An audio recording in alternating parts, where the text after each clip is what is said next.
Hello everyone, this is Sister Roland, and all I need is a few minutes to talk about Pink Book Lessons reaction video that she did with an interview Cam Newton had with Brittany Renner.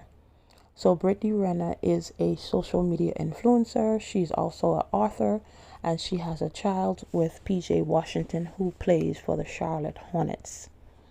So this interview was done in earlier on in February, and Pink Book Lessons, who also does YouTube videos here, she reacted to this interview like 2 days ago. So basically, in the interview, Brittany Renner was saying that she's ready for a relationship, but she is not getting any prospects because maybe after she wrote her book, it probably, I don't know, made people scared of her, because she's not even getting good morning texts, because before all of that she was getting, I guess, all kind of prospects, and now she's not. But Brittany Renner has said a lot of problematic stuff back, not even back then, like recently. She has done a lot of things that were, that have shed a bad light on her. But my thing is not with Brittany Renner yet, is with people like Kevin Samuels, like Cynthia G, Pink Book Lessons, and different people. You can teach a lesson, you can give advice without putting down a group of people. Because in the in the video, she said that Pink Book Lessons, we're talking about Pink Book Lessons. No, we mentioned a lot of people. Focus. Gotta focus. She said that when you take on a baby mama, single mother, or women like Brittany Renner, you are taking a step down. You're taking a step down. But shouldn't it be that when you take on women, or you take on men that you have not vetted properly, then you're taking a step down? Because it doesn't matter if they have children. It doesn't matter if they do not have children. If you have not vetted them properly, you will definitely take a L. If you don't even know how to vet a person, to test their character, if they have any morals, if they have any values, you are taking a step down. That person will not be an asset. That person will be a liability, whether they have children or not. And that's what a lot of people are not saying, because everybody's focused on, oh, it's the single women, it's the single mothers that's the problem. They are the issue. Stay away from them. Mark them as how Cain was marked. Mark them. Stay away from them. Okay, stay away from them. And what are we doing with all of the numbers, since you guys like to use 80% of children born out of wedlock are born to single mothers? I don't say it's not true, but I remember when I was doing the census back in 2020, and the people that gave me the most problems were Black people. I mean, they would not open the door. And when, even if they do open the door, you would see they have children, and they would say, oh, I'm the only one that live here. Yeah, they gave me so much problems. So when these statistics, so-called statistics, come out, I question them, because I know Black people don't like to do those things, because they always say, oh, I mean, I literally had people that told me, oh, the government going to come after me. I'm not going to do stuff like that. Oh, they're going to be my business. I'm not going to do it. So a lot of those statistics, I really want to know where they got those statistics from. But anyway, what is the solution when we have all the blame is being put on single mothers? Is single mothers the only one to blame? Because as I remember back in biology, is a sperm and an egg that makes a child, and the woman only has an egg. Where does the sperm come from? A man. So we are supposed to hold both parties accountable. And many of these kids not only being raised by single mothers, they're being raised by grandmothers. A lot of them. A lot of them.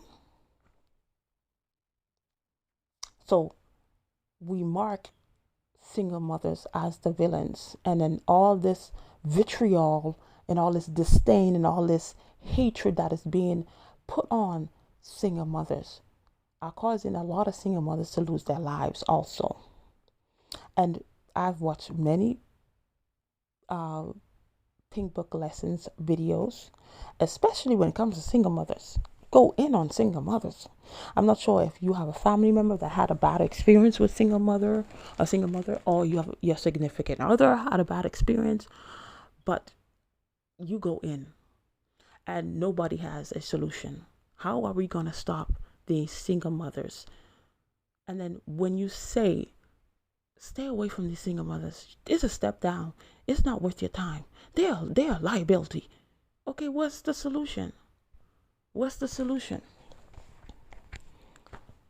Because at the end of the day, a single mother, yeah, we do our best, but you can't really raise children by yourself. And this is coming from a single mother. I am a single mother, because I would not. Number one, I'm not a single mother. I'm a mother with Jesus. That's what I am. Yes. I'm a mother with Jesus, because I know I would never have been able to raise my children to become teens, respectful teens, glory to God, without the help of, first of all, Jesus and the different people that he has placed in my life. Because I got people in my life that keep me accountable, that call me out, and they don't play with me when it comes to raising, because they know it's not easy. And I have people that stand behind me 100%. You can't do it for you cannot do it alone. But when you are creating an environment, you're pushing disdain, you're pushing vitriol against, oh, it's the single mothers that's the problem. They're the problem. So what people are going to do, they're going to stand off, because what you don't like, well, normal people, what you don't like, you stay away from, right? But this is why we have all these children running rampant, because a lot of these single mothers don't know what they're doing. They don't know what they're doing at all. And I recently saw a news report where they have 12-year-olds in Atlanta riding on scooters. During the day, they scout out the place, and they come at night, and then they break into cars. They break into different places, houses, allegedly. And they have weapons on them, and they're not afraid to use it. Where are these children coming from? A lot of them are coming from single parent homes, and a lot of them are coming by homes that are led by grandmothers or grandfathers. But we use, like, we see certain behaviors that Brittany Renner have done, and then, or different single mothers, because there are a lot of single mothers that do a lot of bad stuff. Oh my goodness, they do some horrible, terrible stuff, and they need to be held accountable. But it's not all single mothers. And then for you to say, oh, you there are several different videos that Pink Book Lessons has said that, oh, it's over for you. Even whatchamacallit, Kevin Samuel says the same thing. You're damaged good. You're like a used car. Are you guys God? And then you spreading this out, it's going, and then of course people listen to the these things, and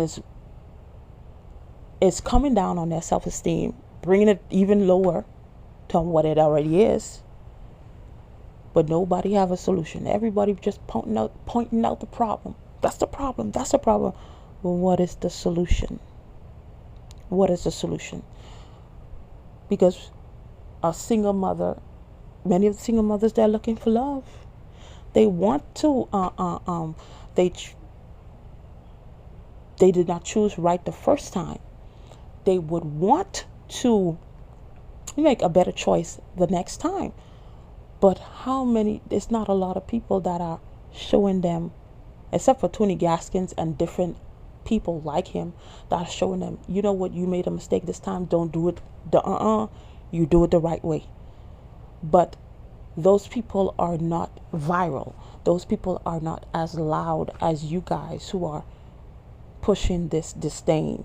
And it is disdain. You could say whatever you want. It is disdain. It is vitriol against single mothers. And single mothers, if you do desire to have a husband, you don't listen to what these people are saying. But I'm gonna tell you, you're gonna have to do it. The only way for me to see, for you to ever get in a healthy relationship, whether the person has kids, whether the person doesn't have kids, you gotta do it God's way. You have to do it God's way, and you cannot do it the way you were doing. You have to learn from your mistakes. You have to, just like Brittany Renner. You have to learn from your mistakes, and there are things, Brittany Renner, you have done, you have said that is problematic, that have shed a bad light on you. Maybe you were doing it because you were hurt, because a lot of times we say things because we're hurt. We had a bad day, and then women, we are emotional, and then we act upon our emotions many times, and then it's after you finish do what you did or say what you said, and it's too late. So Brittany Renner, you're gonna have to find your self-worth. You're gonna have to find your self-love. Love yourself, because if you don't love yourself, how you gonna show somebody to love you? And everybody want Russell Wilson, and okay, that's who he chose, Sierra. And Sierra, who was with the likes of Future, if she was never delivered from liking that image or being in love with that image, all this, whatever she has with Russell, is just a facade. It's just a facade, because there are different behaviors Sierra has shown recently that shows that this is not how a wife acts. You are a wife, but you're still doing stuff like you don't even, like you're a single woman, like a young, single, foolish woman, but you're supposed to be a wife. Anyway, I wasn't even talking about Sarah. Let me stay focused. Yes, Brittany Renner. Yeah, it's a lot of things that you have sown, and that is what you're reaping. So stop sowing different things. You want, if you want love, you have to become love. You have to become love. And then love will find you. Because you're not going to go look for the person. The person is going to find you.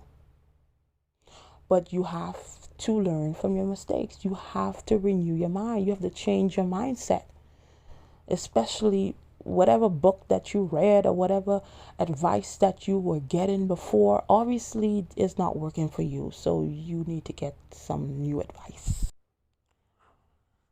And many of you guys who have these so-called platforms that you're supposed to be giving advice, you're supposed to be opening people's eyes. Many of you guys, this thing will not last forever. The things that you guys are doing, the things that you guys are saying, many of you guys speak from a place of resentment and bitterness, because you had an issue with a person or persons that represent a group of people, and now you have a platform where you can spew out your hatred and your bitterness and your disdain, and you're not helping.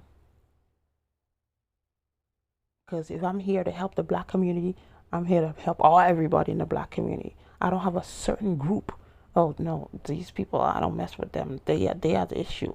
That's just like you want to help the homeless, but oh, I'm gonna help the homeless that take showers, but the homeless that don't take showers, I'm not gonna help them. What? And that's just what Jesus had to realize, because remember, he was 100% man and 100% God, because he was sent to save his people, which was the Israelites, from their sin. But they didn't need him. But the Gentiles needed him.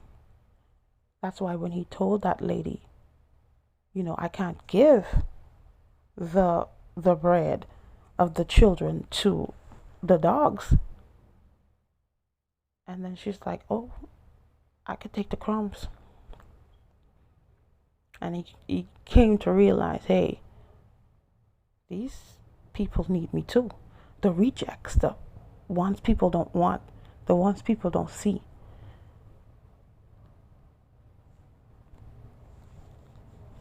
That's who need me.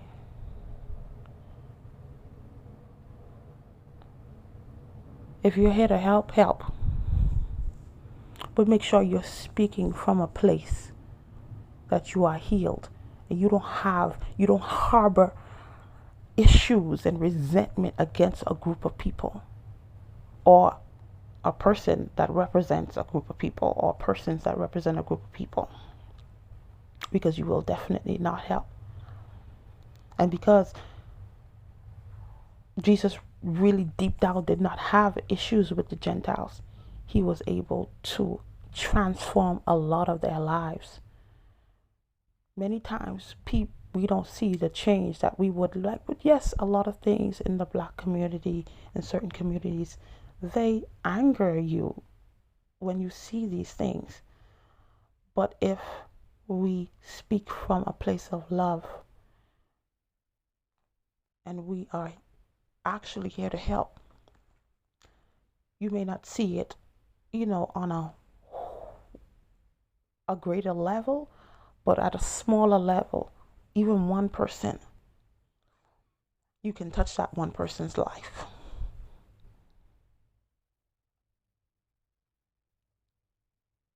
Though people may see Black men are trash, they may see single mothers, Black women as trash, certain groups of people as trash. Jesus don't see you as trash, because he didn't see me as trash. And he took me, he washed me, and he placed me on a solid ground. And he gave me a confidence like no other. And God has someone for you. Whoever you are, single mother I'm talking to, God has somebody for you. But he's not going to give that person to you the way that you are. There are changes that have to be made in your life. There are changes, if you do have children, have to be made within your children. And it doesn't matter what these people saying on these internets. What God has for you, it is for you. And God gives good gifts, trust me. God gives the best gift. But to receive that, you have to put in the work. And that's getting new knowledge, renewing your mind, changing, like completely wiping out all those ideologies that you got with these, like in bad men and all these foolishness that we were programmed from these movies and talk shows and YouTubers and podcasters. But there are YouTubers that are actually helping get new knowledge. And this will change your life. And remember, you can hold someone accountable. You can hold a certain group accountable. You could call a certain group out in love without having to put that group or person down, which many of these platforms, that's what you guys are doing. And that's why it won't last forever, because you're going about it the wrong way, and that's not going to bring change. It's causing more harm than good. But I thank you for watching this video, and I'll see you again. Bye.